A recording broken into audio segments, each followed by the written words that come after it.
Muchas gracias. Buenas noches con todos. En efecto, estaríamos ya concluyendo el módulo. Hoy día vamos a centrarnos sobre todo en aquellas medidas inspectivas. En la sesión pasada, recordarán, hablábamos de cómo se iniciaban, ¿no?, las actuaciones inspectivas, las modalidades de actuaciones inspectivas, y hablábamos de la visita, de la comprobación de datos, del requerimiento de información, de la comparecencia. Hacíamos alusión por ahí a las medidas inspectivas, pero les señalé que eso era una sesión que vamos a ver el día de hoy, y es precisamente en la que nos vamos a centrar.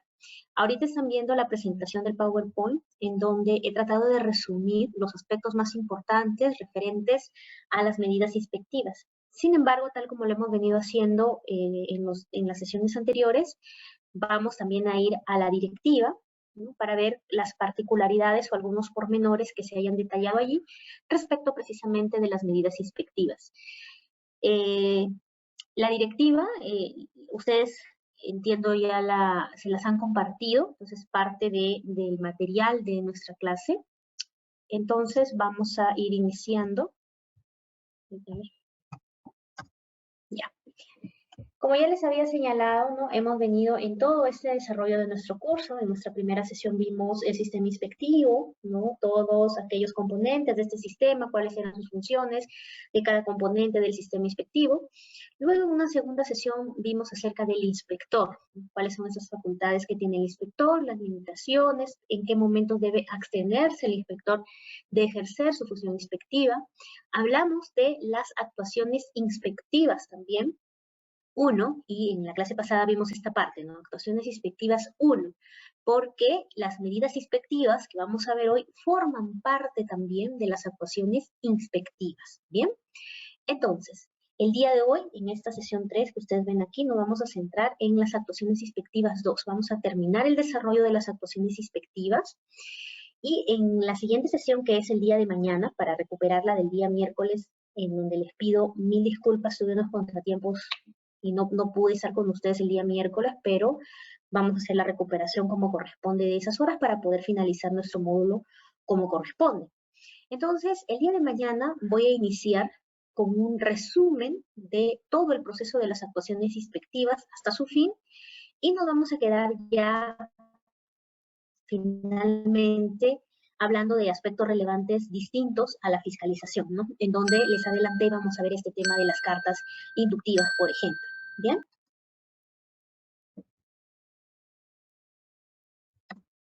Las medidas inspectivas. ¿Qué son las medidas inspectivas? Son una facultad también que tiene el inspector de realizarlas o de emitirlas. Recuerdan, hablábamos de que las actuaciones inspectivas podían iniciar de muchas maneras. ¿Recuerdan cuando hablamos del origen de las actuaciones inspectivas? Y nos referíamos a la denuncia, a la solicitud de alguna institución pública, o a la solicitud de algún componente del SIP, ¿verdad?, o a la propia iniciativa de la inspección del trabajo. Y decíamos que de esa forma se iniciaban las actuaciones inspectivas, o se daba origen a las actuaciones inspectivas. Y que luego de esa situación, ¿no?, se emitió un documento que era la orden de inspección, mediante la cual se asignaba al inspector para que realice la investigación de determinada situación. ¿Bien?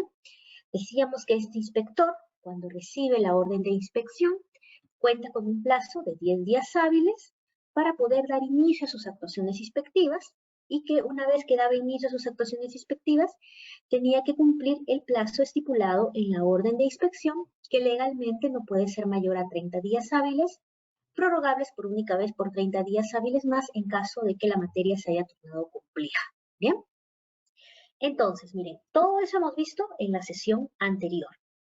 Cuando el inspector desarrolla sus actuaciones inspectivas, sea que la realice por una visita, o requiriendo información a través de la casilla electrónica, o citando a comparecencia al sujeto inspeccionado, el inspector va a ir acumulando una serie de medios probatorios, ¿no?, entre documentos, por ejemplo, que le van a permitir arribar a una primera conclusión. Y a partir del desarrollo, de la realización de todas estas actuaciones inspectivas, el inspector ya va a tener una conclusión en donde va a determinar, muy bien, luego de todo el desarrollo de mis actuaciones inspectivas, he podido determinar que en efecto aquí existe una infracción, el empleador ha cometido una conducta infractora. Pero aún no concluye sus actuaciones inspectivas, sino que evalúa. ¿Qué evalúa? Evalúa si se encuentra frente a una infracción subsanable o una infracción insubsanable. Si se encuentra frente a una infracción insubsanable, ya no aplica ninguna medida inspectiva. Ojo con eso, ¿bien? Creo que aquí está. ¿Bien? Voy a por aquí para que me vean, ¿ya? Si el inspector verifica que la infracción es insubsanable, entonces ya no va a aplicar esta medida inspectiva, ¿bien? Eso tienen que tenerlo presente. Me dirán, Fabiola, ¿y cuándo estamos frente a una infracción insubsanable? Por ejemplo, son infracciones insubsanables el trabajo forzoso, el trabajo infantil y las infracciones por obstrucción a la labor inspectiva. Entonces, cuando el inspector logra ver que se encuentra frente a una infracción insubsanable, ya no emite ninguna de estas medidas inspectivas que vamos a estudiar. Y lo que procede a realizar es comunicar al sujeto inspeccionado que se encuentra frente a una infracción insubsanable y por lo tanto se va a emitir un acta de infracción. Ahí no hay más que hacer, porque no hay forma que ese empleador subsane ese incumplimiento. ¿Bien? La aplicación o la emisión de medidas inspectivas solamente van a proceder cuando el inspector haya podido evidenciar que se ha incurrido en una infracción subsanable. Como la infracción es subsanable, entonces lo que hace el inspector es emitir precisamente una medida inspectiva. ¿Bien? Ojo que aquí hay una particularidad y es cuando lleguemos a la medida inspectiva de cierre temporal, porque nos vamos a dar cuenta que esta regla de que la medida inspectiva solamente se emita cuando se trata de una infracción subsanable, se rompe un poco con la medida de cierre temporal. Pero eso lo vamos a hablar en un momento cuando lleguemos a ese tipo de medida. ¿Bien? Por lo menos, esta medida inspectiva de requerimiento como tal, la primera que vamos a estudiar, solamente va a ser emitida cuando nos encontremos frente a una infracción subsanable. ¿Bien? Entonces, miren, cuando el inspector actuante compruebe la existencia de una infracción, aquí está, estamos aquí, de una infracción al ordenamiento jurídico sociolaboral, requerirá al sujeto responsable, va a requerir al sujeto responsable de su comisión la adopción en un plazo determinado de las medidas necesarias para garantizar el cumplimiento de las disposiciones vulneradas. Por ejemplo, aunque en algunos casos sea debatible, finalmente toda infracción que tenga que ver con pago de remuneración o de algún tipo de beneficio deviene insubsanable. Cuando un trabajador denuncia que su empleador no le ha depositado la CTS que debió depositarle el 15 de mayo, ya estamos hoy estamos 19 de mayo, ¿no? Entonces, el empleador tuvo que haber depositado la CTS el 15 de mayo, no lo hizo. El trabajador presenta su denuncia. El inspector recibe la orden de inspección por la materia, el incumplimiento a la obligación del depósito de la CTS. Ha corroborado la existencia de una infracción a través de sus actuaciones inspectivas. ¿Qué hace el inspector? Extiende una medida de requerimiento. ¿Y qué le dice al empleador? Señor empleador, le doy el plazo de tantos días para que usted me acredite que ya cumplió con el depósito de la CTS. Bien. Y dirán, ¿y cuál es el plazo? No hay un plazo estrictamente establecido. ¿Por qué? Porque eso depende de la discrecionalidad del inspector. Siempre teniendo en cuenta que no va a poder exceder de su plazo que tiene para culminar sus actuaciones inspectivas. Porque, ojo, repito, las medidas inspectivas forman parte de las actuaciones inspectivas. Si el inspector puede manejar su plazo, sí, pero tiene que evaluar cuánto le queda para culminar con su orden. ¿Bien? No puede extenderse. Dependiendo de eso y también de la complejidad, va a dar un plazo, ¿no? No es lo mismo, por ejemplo, exigirle, no sé, pues, ¿no? El depósito de 5 trabajadores a exigirle el depósito de más de 1000. Entonces, dependiendo de eso, tal vez variará el plazo en que da el inspector. Pero finalmente, entre este tipo de situaciones, lo que hace es exigir a través de la medida de requerimiento que se cumpla con la obligación. Porque hay que tener en cuenta que la SUNAFIL no es una entidad creada para recaudar dinero, no es una entidad recaudadora, como sí podría serlo SUNAT, por ejemplo, ¿no? Es más, SUNAT recauda y parte de lo que recauda también lo invierte en la propia institución. Aquí no sucede eso, ¿bien? SUNAFIL no es una entidad recaudadora. Es más, para que, digamos, la inspección del trabajo cumpla su objetivo, diríamos que entre menos multas coloque es porque mejor le está yendo o está logrando su objetivo en mejor manera. Porque démonos cuenta, si finalmente la SUNAFIL termina multando a una empresa, ¿qué quiere decir eso? Quiere decir que esa empresa no cumplió. En el caso que estamos señalando, ¿no? Se le requiere una medida inspectiva de requerimiento a ese empleador para que cumpla con el depósito de la CTS. ¿Qué puede pasar? Puede pasar dos cosas. La mejor, que el empleador diga, ok, dentro del plazo, deposito, aquí está, señor inspector, la constancia de depósito de la CTS de todos los trabajadores. Perfecto. ¿Qué hará el inspector entonces? Como ya se subsanó, como ya se cumplió, va a emitir un informe de actuaciones inspectivas. Y con eso se archivará esa denuncia. Pero si por el contrario, a pesar del plazo que se le ha dado para que cumpla, de esta medida de requerimiento, se vence el plazo y el empleador no ha cumplido, entonces lo que hace el inspector es emitir un acta de infracción. Y esta acta de infracción va a dar mérito al inicio de un procedimiento sancionador que puede concluir finalmente en la imposición de una multa. Dense cuenta, si finalmente luego de todo el proceso sancionador se le multa a ese empleador, no se ha logrado el objetivo que busca la inspección del trabajo.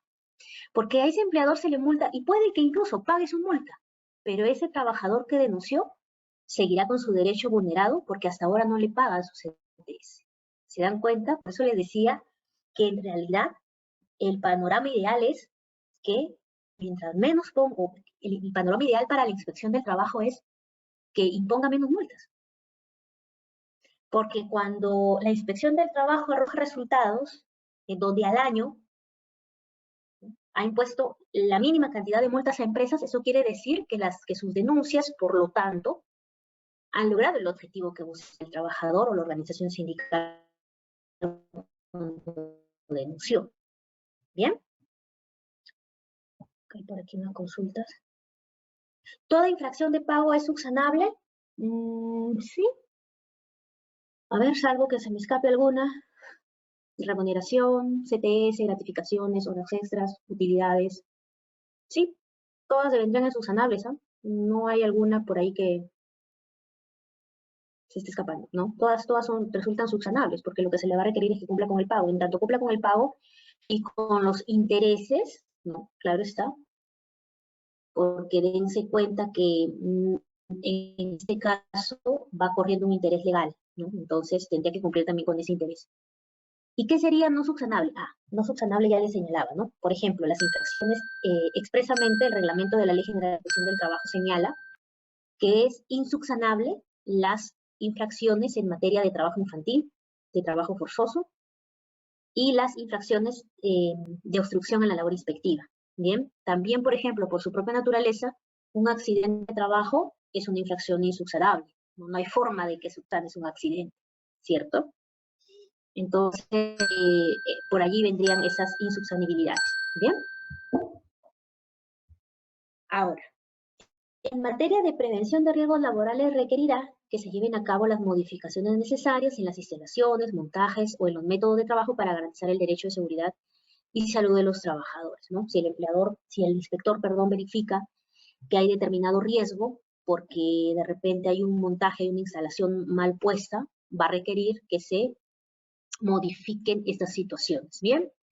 Los requerimientos que se practiquen se entienden siempre sin perjuicio de la posible extensión del acta de infracción y de la sanción que en su caso puede imponerse, ¿no? Porque puede ser que el requerimiento no se cumpla.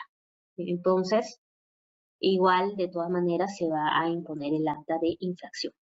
¿Bien? Esto es en cuanto a la medida inspectiva de requerimiento y vamos a salir de aquí para leer sobre esta infracción en la directiva. ¿Bien? Entonces, miren, ¿qué nos dice la directiva? La directiva nos dice, cuando en el desarrollo de las actuaciones de investigación o comprobatorias, o sea, en las actuaciones inspectivas, se advierte la comisión de infracciones, los inspectores actuantes emiten medidas de advertencia, requerimiento, paralización o prohibición de trabajos o tareas y cierre temporal del área de una unidad económica o una unidad económica según corresponda. Estas son los cuatro tipos de medidas inspectivas que existen. Advertencia, requerimiento, paralización o prohibición de trabajos y cierre temporal. ¿Bien? En las medidas de requerimiento, que es la primera que estamos estudiando, los inspectores detallan y describen de forma clara, precisa y concisa los hechos o actos constitutivos de incumplimientos sociolaborales y de seguridad y salud en el trabajo, los trabajadores afectados, las normas vulneradas, el respectivo numeral del reglamento de la ley que tipifica los hechos como infracciones, claro, porque no solamente basta con decirle al empleador, oye, requiero que pagues, no, sino que hay que explicarle. De forma clara hay que decirle cuáles son los hechos. El hecho constatado es que no has depositado la CTS, ¿no? Los trabajadores afectados son todos estos trabajadores, puede ser toda tu planilla, o de repente solamente no le has depositado a 100 de toda la planilla. Entonces señala cuáles son los trabajadores afectados. La norma vulnerada, ¿cuál sería la norma vulnerada en este caso? La norma que establece la obligación del depósito de la compensación por tiempo de servicios, ¿no? El respectivo numeral que tipifica como infracción este hecho. En el reglamento de la Ley General de Inspección del Trabajo se encuentran todas las infracciones por las cuales UNAFIL puede sancionar. Esto lo van a ver a mayor detalle en el siguiente módulo, que me parece que es infracciones, y donde entiendo van a detallarles cada una de las infracciones que existen. Entonces, el reglamento, les adelanto, establece todas las infracciones, ¿no? Entonces, no solamente basta decirle al empleador, estos son los hechos, esta es la norma vulnerada, sino que además tiene que estar tipificada expresamente en el reglamento como infracción. Por principio de tipicidad, no se puede sancionar a alguien si típicamente o de forma expresa no hay una norma que contenga que eso es una infracción. Bien, sucede a veces que existen normas que establecen obligaciones, pero a su vez no están contempladas como una infracción, entonces no se podría sancionar, porque iríamos contra el principio de tipicidad. Bien, entonces se le debe señalar, ok, estos son los hechos, esta es la norma que estás vulnerando, y además ese incumplimiento a esa norma vulnerada se encuentra tipificado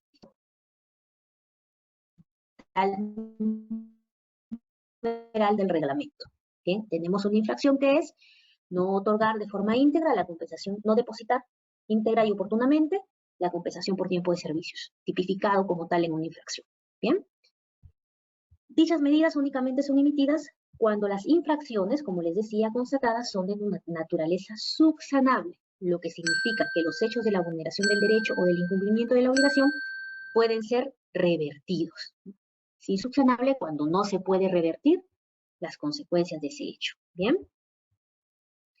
Ya como parte procedimental, que también es importante que conozcan, la directiva nos señala que el supervisor inspector, como parte de sus funciones de supervisión y control, brinda su conformidad respecto de las medidas inspectivas de requerimiento emitidas por el personal inspectivo. Ya habíamos dicho, el supervisor refrenda los actos, las acciones que realiza el inspector. ¿Bien? Esto es con respecto a la medida inspectiva de requerimiento. Vamos a regresar al PPT para ver el resumen de la siguiente medida inspectiva. Pero ahora, y por el chat, les voy a pedir, por favor, en el chat, que comenten qué es lo que ustedes pueden ver en esa imagen. Yo los leo en el chat. ¿Qué es lo que ven?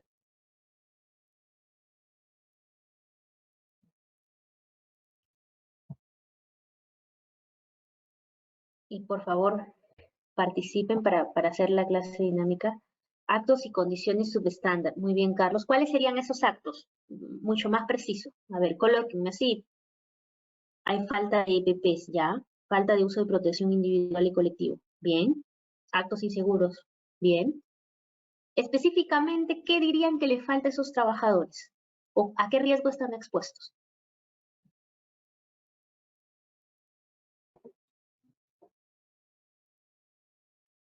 ¿A qué riesgo están expuestos esos trabajadores? Imagínense que ustedes son inspectores, llegan a esta obra y ven esa situación. Trabajo en altura, riesgo de caída, desnivel. Accidentes, correcto, ¿verdad? Entonces, ustedes, imagínense, caídas, correcto. Ustedes son inspectores, les han enviado a hacer una verificación a esa construcción y encuentran esto. Encuentran esta situación. Y miren, ¿qué tenemos aquí? Tenemos altura, peligro de caída, ¿cierto? Hay un peligro de caída aquí, ¿verdad? Hay un peligro de caída. Cogí el resaltador y quería el foco. Ya. Aquí hay un peligro de caída. Estos trabajadores, ¿qué les falta? No tienen línea de vida, no tienen ninguna... ¿Qué los está sujetando? Nada, ¿cierto? Están eminentemente en peligro. En peligro no solamente en este caso su salud, están en peligro de vida. Si el trabajador se cae en ese momento, lo más probable es que pierda la vida. Entonces, ¿qué busca la siguiente medida que vamos a analizar?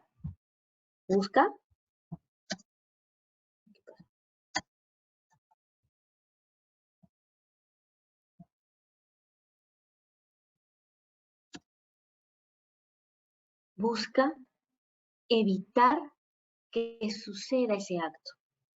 Y esta medida inspectiva se denomina medida inspectiva de paralización y o prohibición inmediata de labores. Entonces, cuando el inspector comprueba un riesgo grave e inminente para la seguridad y salud de los trabajadores, como el que hemos visto en la imagen, como consecuencia, lógicamente, de la inobservancia de la normativa sobre prevención de riesgos laborales, ¿qué es lo que va a ordenar? Ordena la inmediata paralización o la prohibición de trabajos o tareas. Ojo, esta paralización no es una sanción, porque las sanciones solamente se imponen a través del procedimiento sancionador. Eso quiero que lo comprendan bien. Aquí aún no estamos en etapa sancionadora. Todo lo que estamos viendo aquí, estamos en etapa fiscalizadora. Aquí el inspector aún está en sus actuaciones inspectivas. ¿Bien? Digamos que estas medidas inspectivas, si lo quieren llamar así, son como medidas cautelares. Buscan proteger algo de forma inmediata. Porque de esperar podríamos tener un resultado nefasto, la muerte de un trabajador en este caso. Y dirán, Fabiola, entonces, ¿esto procede cuando el inspector fue a su materia era seguridad y salud, no condiciones seguras de trabajo? No. No necesariamente para aplicar la medida inspectiva de paralización y o prohibición inmediata de labores, la orden o la materia de la orden tenía que estar vinculada a seguridad y salud. Podría ser que el inspector fue es muy poco probable que un inspector de repente realice visita para comprobar el pago de algún beneficio, porque lo puede hacer perfectamente con la actuación inspectiva de requerimiento de información. Pero para poderlo ejemplificar y para que lo logren entender, imaginamos que el inspector realiza una visita para verificar el pago de la gratificación. Y al momento que ingresa al centro de trabajo, se encuentra con esa imagen. Tiene la facultad de poder ordenar la paralización y prohibición inmediata de labores. Y además podría bien iniciar, en ese momento, cambiar su orden para una fiscalización por esa situación. ¿Bien? Creo que hay una consulta por aquí. Claro, en una obra, por eso lo decía, ¿no? Pero es como para que entiendan que no necesariamente la aplicación de una medida de paralización tiene que estar ligada a una materia de seguridad. El inspector puede ir por cualquier otra materia y en ese caso ya, vamos a suponer, ya no un pago, va a verificar formalidad, porque para eso sí va, ¿no? Va a verificar in situ que todos los trabajadores estén en planilla. Bien, entonces, en ese momento verifica ese acto inseguro. ¿Bien? Lo que quiero que comprendan es que no vayan a pensar erróneamente que solamente se puede aplicar medida de inspección si la materia tenía que ver con seguridad y salud. No. ¿Bien? Olenka nos dice, ¿cuál es el procedimiento para iniciar la fiscalización? Bueno, el procedimiento es el que hemos explicado desde las primeras sesiones, ¿no? Eh, el procedimiento como tal es todo el desarrollo de las actuaciones inspectivas. Y este inicia con la generación de la orden, con el inicio de las actuaciones inspectivas, que es lo que estamos señalando. Bien, no sé, ¿cuál es el punto de tu consulta en todo caso, ¿no? A ver, seguimos. Las órdenes de paralización o prohibición de trabajo son inmediatamente ejecutadas y se formalizan en un acta o por cualquier otro medio escrito fehaciente notificando la forma inmediata al sujeto responsable. Es decir, en ese momento en que el inspector dispone la emisión de una medida de paralización o prohibición de tareas, emite un acta. Emite un acta por la cual le informa al sujeto inspeccionado que va a paralizar las tareas. ¿Bien? Ahora por ahí dirán, muy bien, ¿cuál es el plazo que se le va a dar para la aplicación de esta paralización? Puede ser el plazo que tiene para culminar sus actuaciones inspectivas. ¿Bien? Entonces, imaginemos que el inspector dice 10 días de paralización. Entonces los trabajadores por ahí dirán, ¿y qué voy a hacer yo 10 días sin trabajar? Ah, es que esa causa por la cual han paralizado la obra no es una circunstancia que puede afectar al trabajador. Y entonces la ley ha establecido que cuando sucede esto, bien, el empleador debe pagar de igual forma las remuneraciones y los beneficios que correspondan durante los días que se aplica esta medida. Y que además se computan efectivamente elaborados para todo efecto legal. ¿Por qué es importante esto? Porque no solamente hay que pensar en la remuneración de esos días, ¿no? El trabajador se va a ausentar 10 días producto de la paralización y le van a pagar esos 10 días como si efectivamente estuviera trabajando. Pero además de ello, esos días, a efectos del cómputo de beneficios laborales como utilidades, gratificaciones, CTS, se les va a considerar como efectivamente trabajados. Bien. Además, el empleador está prohibido o no se encuentra facultado a otorgar vacaciones. No puede por ahí decir, bueno, como la norma de vacaciones dice que cuando empleador y trabajador no se ponen de acuerdo, en el momento de las vacaciones el empleador decide, yo decido que en estos 10 días se me van de vacaciones. No, no puede dar vacaciones. Bien, tiene que pagarle a los trabajadores como si estuvieran laborando. Eso lo dice expresamente la ley. Bien. A ver, hay manos levantadas, pero recuerden que en esta parte los micrófonos están apagados. En la segunda parte, que nos habilitan los micrófonos, pueden abrir el micrófono y consultar. ¿Bien? ¿Por cuánto tiempo se paraliza? Les decía, la paralización puede llevar incluso todo el tiempo mientras duran las actuaciones inspectivas. Hasta este punto, no sé, imaginemos que al inspector tiene 20 días para culminar con sus actuaciones inspectivas, ¿bien? Y en el día 10 ordena la paralización. Podría durar los 10 días que le resta, ¿no? O menos. Eso ya depende del inspector, porque también el inspector va a evaluar cuándo es que va a necesitar ese sujeto inspeccionado para poder levantar las observaciones y poder demostrar que ya no existe ese acto inseguro o no existe ese riesgo por el cual se paralizaron las labores, ¿bien? Pero no hay un máximo, creo que era 30. Ah, eso no confundamos con el cierre temporal. ¿Ya? En el cierre temporal sí hay un plazo distinto y eso es en cuanto a la sanción de cierre temporal, ¿ya? No confundamos los conceptos. Ahorita estamos en una medida inspectiva de paralización y o prohibición inmediata de labores. Ahora, Carlos, si te refieres al 30 días de la duración de las actuaciones inspectivas, sí, pero recuerden que les decía que ese es el plazo máximo, ¿no? Legalmente, la ley nos dice que las actuaciones inspectivas, su duración máxima es 30 días hábiles. Pero podría ser que en la orden de inspección a ese inspector se le señale que solo tiene 20 días, sí, que él tiene que regirse al plazo que le dice su orden. Bien, que legalmente no podría excederse de los 30 días hábiles. Es decir, para que lo puedan entender de repente, una orden de inspección no podría señalar que el inspector tiene 40 días para culminar su orden, porque iría en contra de lo que dice la ley. La ley dice que las actuaciones inspectivas pueden durar como máximo 30 días hábiles. Está bien, existe una prórroga de 30 días hábiles más, sí, pero no es que desde un principio le vas a dar 40, 50 o 60. No. El plazo máximo que puede dar una orden es 30 días hábiles. Si el inspector necesita ampliar, pues lo pedirá y lo justificará y podrá ampliarse, pero no puede exceder de los 30 días hábiles en principio. ¿Puede ser menos el plazo que le da la orden? Sí, menos sí puede ser, pero más de 30 no. ¿Bien? Entonces, si es que imaginemos la orden de inspección ha tomado el plazo máximo, que son 30 días hábiles, y el inspector realiza la paralización en el día 1 de su actuación, podrían ser 30, sí, porque